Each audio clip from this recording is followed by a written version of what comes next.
વિદ્યાર્થી મિત્રો, વિજ્ઞાન ધોરણ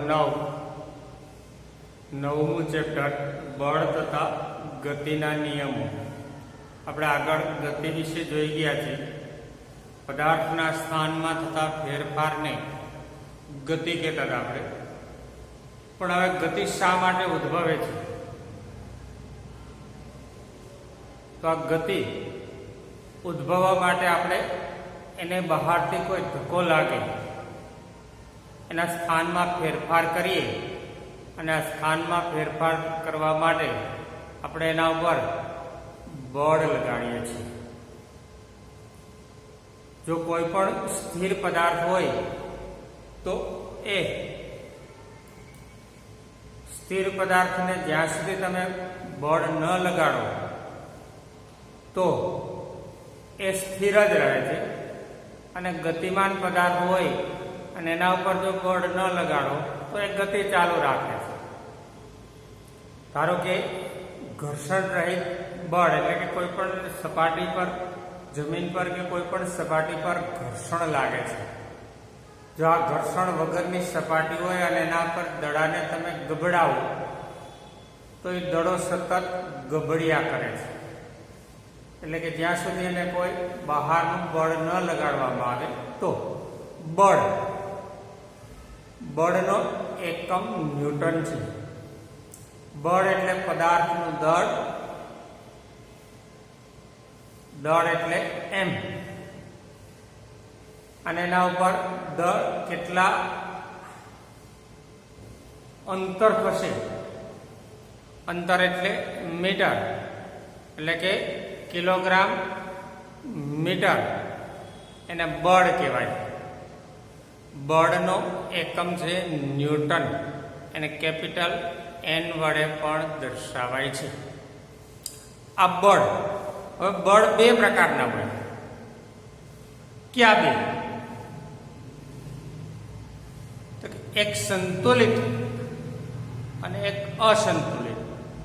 બળ બાહ્ય બળ, બહારથી આપણે લગાડીએ એટલે બાહ્ય બળ સંતુલિત હોય, અને બીજું અસંતુલિત હોય. તમે સામાન્ય રીતે જોઈ શકો કે કોઈ એક પદાર્થને તમે બંને બાજુથી સમાન બળ લગાડો, કોઈ વસ્તુ પર બહારથી સમાન બળ લગાડો તો પદાર્થ એ જ સ્થિતિમાં રહે, એમાં કોઈ ફેરફાર થતો નથી. એનો અર્થ એ થયો કે તેના પર સંતુલિત બાહ્ય બળ લાગે છે. જો પદાર્થની સ્થિતિ કે અવસ્થા, પદાર્થને દબાવી શકાય, દડાને તમે બળ આપો એટલે દબાય, પણ એ પ્રકારનું બળ તમે લગાડો છો કે એના કોઈ સ્થિતિ કે આકારમાં કે અવસ્થામાં, સ્થિતિ, આકાર કે અવસ્થામાં ફેરફાર ન થાય, તો તે પ્રકારના બાહ્ય બળને સંતુલિત બાહ્ય બળ કહે છે. બીજું અસંતુલિત બાહ્ય બળ. કોઈ પણ પદાર્થ પર તમે બાહ્ય બળ લગાડતા તેની સ્થિતિ, અવસ્થા કે એના સ્થાનમાં ફેરફાર થાય.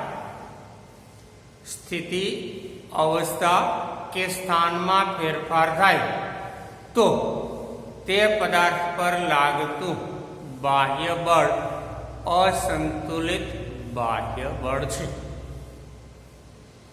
સંતુલિત બાહ્ય બળ બીજો મુદ્દો. સંતુલિત બાહ્ય બળનું પરિણામી બળ એટલે કે કુલ બળ શૂન્ય હોય છે. સંતુલિત બાહ્ય બળ બે બાજુથી સમાન લગાડો તો બે બાજુનું સરખું થાય, એટલે એક પ્લસ એક માઇનસ, એટલે સંતુલિત બાહ્ય બળ શૂન્ય હોય છે. અને અસંતુલિત બાહ્ય બળ શૂન્ય હોતું નથી. એક વધારે અને એક ઓછું, તો જ પદાર્થના સ્થાન, સ્થિતિ, આકાર અને માં ફેરફાર કરી શકાય છે. આ બળ. હવે આપણે બળ ના આધારે સૌપ્રથમ ગેલિલિયો અને ત્યારબાદ ન્યૂટન. સૌપ્રથમ ગેલિલિયો. આ ગેલિલિયોએ નિયમ આપ્યો કે પદાર્થને સ્થિર રાખો તો સ્થિર અવસ્થામાં રહે છે, અને ગતિમાન પદાર્થ, સ્થિર પદાર્થ કે ગતિમાન પદાર્થ પર જો કોઈ બાહ્ય બળ ન લાગે તો સ્થિર પદાર્થ સ્થિર અવસ્થામાં અને ગતિમાન પદાર્થ પોતાની ગતિ અવિરત ચાલુ રાખે છે. જડત્વ, આના ઉપરથી એવું જડત્વ, ગેલિલીઓએ જડત્વનો નિયમ આપ્યો. તમે સામાન્ય રીતે ઘણી વખત જોયું હશે કે ગ્લાસ ઉપર એક કાર્ડ રાખી અને એના ઉપર સિક્કાને રાખો અને કાર્ડને તમે ઠોકર મારો તો સિક્કો ગ્લાસની અંદર પડી જાય. બીજું ઉદાહરણ, તમે બસમાં ઊભા હો અથવા બેઠા હો, બસ ઓચિંતાની ચાલુ થાય તો તમે પાછળની તરફ ઢળી જાઓ છો, અને જ્યારે બસ ડ્રાઈવર જ્યારે બ્રેક મારે છે ત્યારે આગળની તરફ ઢળી જાઓ છો. આનો અર્થ એવો થાય કે તમે સ્થિર છો અને બીજા ગતિમાં આવે. ઘણી વખત તમે રેલવે સ્ટેશનની અંદર તમે રેલવેમાં બેઠા હો અને બાજુમાં રેલવે બીજી ટ્રેન હોય, ખરેખર બાજુની ટ્રેન ચાલુ હોય તો તમારી ટ્રેન ચાલુ છે તેવો ભાસ થાય, બીજાની સાપેક્ષમાં ગતિ થવું. તો જડત્વ પદાર્થ, આના ઉપરથી જડત્વની વ્યાખ્યા કે કોઈ પણ પદાર્થ પર બાહ્ય બળ ન લગાડવામાં આવે, કોઈ ગતિમાન કે સ્થિર પદાર્થ, કેવો ગતિમાન કે સ્થિર પદાર્થ પર જો બાહ્ય બળ લગાડવામાં ન આવે, અસંતુલિત બાહ્ય બળ લગાડવામાં ન આવે તો ગતિમાન પદાર્થ પોતાની ગતિ અવિરતપણે ચાલુ રાખે છે અને સ્થિર પદાર્થ સ્થિર જ રહે છે. એટલે કે શૂન્ય અસંતુલિત બળ, શૂન્ય અસંતુલિત બળ, આ આકૃતિ તમે જોઈ શકો. શૂન્ય અસંતુલિત બળ લગાડો તો લખોટીની સ્થિતિમાં, અવસ્થામાં કે સ્થાનમાં કોઈ ફેરફાર થશે નહીં, કારણ કે શૂન્ય અસંતુલિત બળ છે. સંતુલિત હોય એટલે બે બાજુ સરખું લાગતું હોય બધી બાજુથી, પણ શૂન્ય અસંતુલિત બળ લાગે તો એની સ્થિતિમાં કોઈ ફેરફાર થતો નથી. આવી અવસ્થા છે એને જડત્વ કહેવાય. તમે ટેબલ પર પડેલું બુક, પુસ્તક પર જો જ્યાં સુધી બાહ્ય બળ નહીં લગાડો ત્યાં સુધી વર્ષો સુધી એ જ સ્થિતિમાં રહેશે. પછી કુદરતી કોઈ બાહ્ય બળ લાગે તો એ બાહ્ય બળ લાગ્યો કહેવાય, પણ કોઈ પણ પ્રકારનું બાહ્ય બળ ન લાગે તો એ જ અવસ્થામાં રહેશે. આને જડત્વનો નિયમ કહેવાય. અને જડત્વના નિયમ પરથી ન્યૂટનનો ગતિનો પ્રથમ નિયમ આવ્યો. યાદ રાખજો, ન્યૂટનનો ગતિનો પ્રથમ નિયમ. ન્યૂટનનો ગતિનો પ્રથમ નિયમ શું કહે છે કે કોઈ પણ સ્થિર ગતિમાન પદાર્થ, કોઈ પણ સ્થિર કે ગતિમાન પદાર્થ પર બાહ્ય અસંતુલિત બળ લગાડવામાં ન આવે ત્યાં સુધી,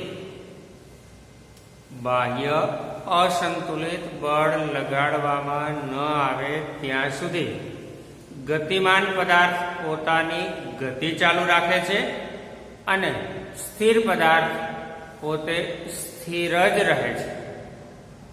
ગતિમાન પદાર્થ પોતાની ગતિ ચાલુ રાખે છે અને સ્થિર પદાર્થ પોતે સ્થિર જ રહે છે, જેને ન્યૂટનનો ગતિનો પ્રથમ નિયમ કહે છે. અને આના આ ત્રણ નિયમો છે. એમાં આપણે આ પહેલો નિયમ, ન્યૂટનનો ગતિનો પહેલો નિયમ,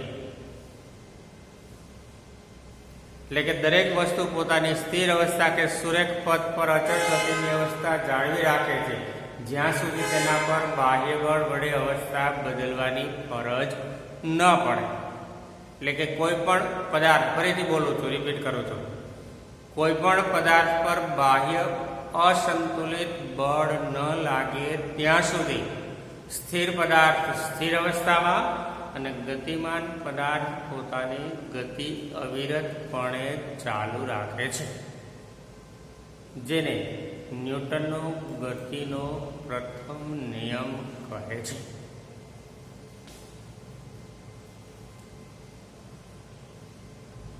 હવે આપણે જડત્વ, એટલે કે જડત્વ પણ આના ઉપર જ આપણે નિયમ આપ્યો. ગતિનો પ્રથમ નિયમને જડત્વનો નિયમ પણ કહેવાય કે કોઈ પણ પદાર્થ પર બાહ્ય બળ ન લાગે તો પદાર્થ સ્થિર અને ગતિમાન પદાર્થ પોતાની ગતિ ચાલુ રાખે છે. એ પણ જડત્વનો નિયમ છે. એટલે કે ન્યૂટનનો ગતિનો પહેલો નિયમ એ જડત્વ. હવે આપણે વેગમાન પદાર્થ ના વેગમાં થતો વધારો એને આપણે પ્રવેગ કહીએ. પણ પદાર્થનું દળ અને વેગના ગુણાકારને વેગમાન કહેવાય. શબ્દ યાદ રાખજો, વેગમાન. પદાર્થના દળ એટલે મપાય કેમાં? કિલોગ્રામમાં, ગ્રામમાં. અને દળ અને વેગના ગુણાકારને, ગુણોત્તર એટલે ભાગાકાર, ગુણાકારને વેગમાન કહે છે. વેગમાનની સંજ્ઞા પી છે. એની પહેલા થોડુંક જોઈ લઈએ કે તમને કારણ ઘણીવાર પૂછે કે બસમાં ડ્રાઈવર બ્રેક મારતા તમે આગળ તરફ નમી જાઓ છો, ઊભેલી બસ ચાલુ થાય ત્યારે પાછળ તરફ નમી જાઓ છો, કારણ આપો. અથવા બસમાં ઊભું રહેવા માટે તમારા બે પગ પહોળા રાખીને ઊભું રહેવું પડે. આ બધા એના કારણો છે જડત્વના નિયમ મુજબ, કે તમે એને કારણે તમારા શરીરનું સંતુલન જળવાય અને બાહ્ય બળની અસર શરીર સહન કરી શકે એવી અવસ્થા પ્રાપ્ત કરવાની છે. તો હવે આપણે વેગમાન જોતા હતા. વેગમાન એટલે બળ અને વેગનું દળ અને વેગનું ગુણાકાર. તો એ આપણે લઈએ તો વેગમાનને પી કહેવાય. અને વેગમાન એટલે પી, દળ એટલે એમ અને વેગ એટલે વી. આના ઉપરથી આપણને મળે પી બરાબર એમ વી. શું મળશે? પી બરાબર એમ વી.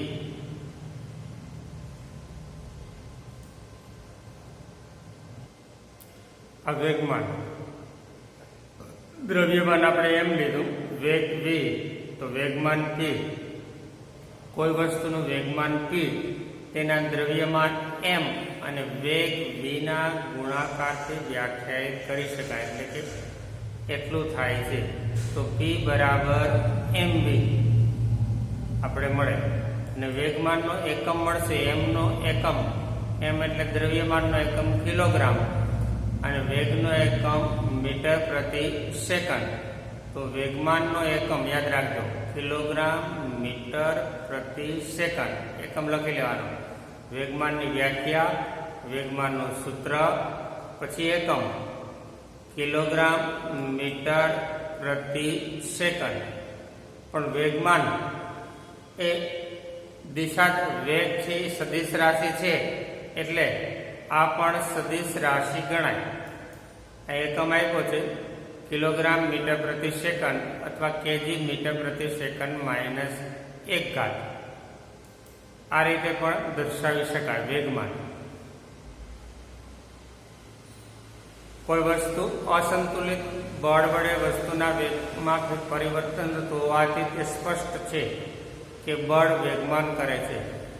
આપણે એક એવી સ્થિતિ વિચારીએ કે જ્યાં ખરાબ બેટરીવાળી કારને સુરેખ રસ્તા પર 1 મીટર પ્રતિ સેકન્ડ ના વેગ પ્રાપ્ત કરવા માટે ધક્કો મારવામાં આવે છે. આપણે ધક્કો મારીએ છીએ તો એન્જિનને ચાલુ કરવા માટે પૂરતો છે? આ ધક્કો પૂરતો છે કે નહીં, એ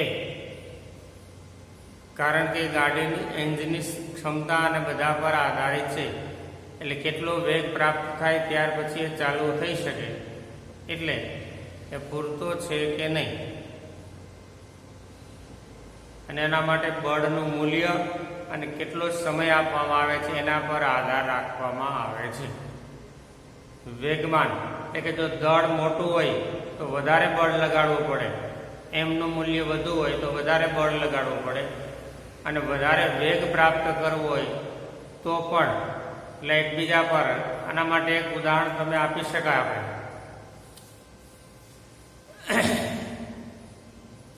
કે બંદૂકમાંથી નીકળતી ગોળી અને તમે ક્રિકેટનો બોલ કે ફૂટબોલના બોલ એમાં ક્રિકેટના બોલને વધુ દૂર ફેંકી શકો કારણ કે એનું દળ નાનું છે એટલે એના ઉપર જે બળ લગાડો એટલે દૂર જશે, જ્યારે ફૂટબોલ કે વોલીબોલનો દડો છે કદમાં મોટો છે જે દૂર જશે નહીં.